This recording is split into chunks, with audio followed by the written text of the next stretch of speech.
السلام علیکم ورحمۃ اللہ وبرکاتہ۔ میرے محسن مربی مولانا عطا اللہ پنجالوی مفسر قرآن حافظ اللہ تعالیٰ کا پیارا اور قیمتی جملہ وہ فرماتے ہیں، صحابہ کی عظمت بیان کرتے ہوئے وہ فرماتے ہیں کہ صحابہ کے معاملے میں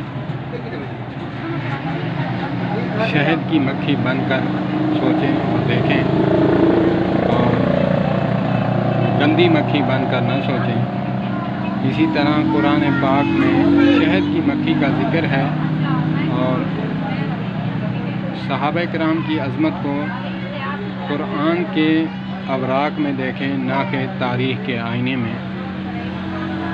گندی مکھی جو ہے گند اور ٹٹی پر بیٹھتی ہے، اور شہد کی مکھی پھولوں پر بیٹھتی ہے۔